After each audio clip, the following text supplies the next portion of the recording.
In prison, I watched my cell partner bite a guy's finger off.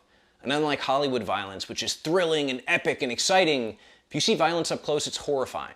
Or even worse, if you see enough of it, it's numbing and you stop even feeling the horror. And that's the really scary part.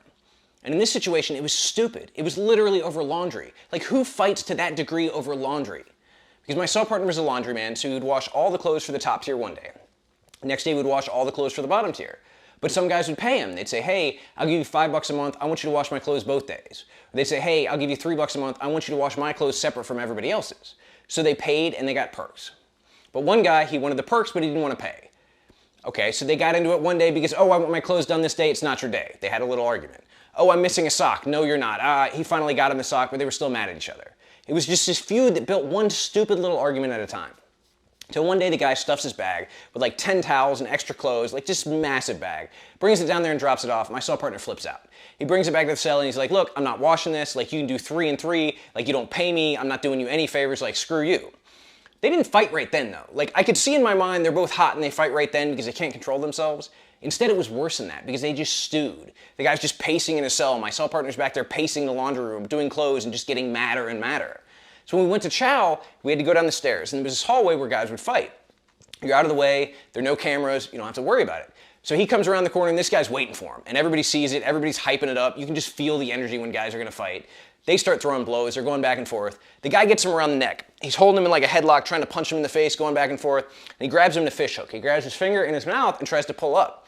My cell partner just grabs and bites him right on the knuckle. Right there, and just starts like grinding and chewing. There's blood everywhere, the guy's screaming, they're going back and forth. He's still trying to hit him. It was just ugly. When they finally get separated, dude's finger is hanging off by like a sinew. It's just here, barely attached. He has to go to medical, he has to get emergency surgery. Like, it's an ugly situation. And again, this is over an inability to communicate. This is over an inability to experience stress, like meaningfully or in a healthy way. It's an inability to deal with emotional regulation.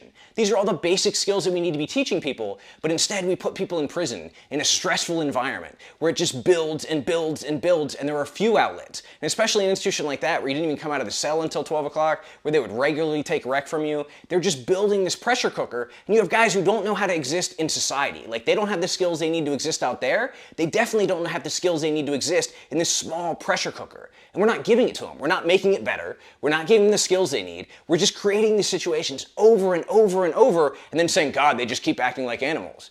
Well, yeah, it's guys that need help. It's guys that need training. It's guys that need counseling and therapy and all the things that we don't have the resources to provide. It just makes me so angry when I think about that. When I think about how many people that are in there that could have been helped as kids, or could have been helped as adults, or could be helped now.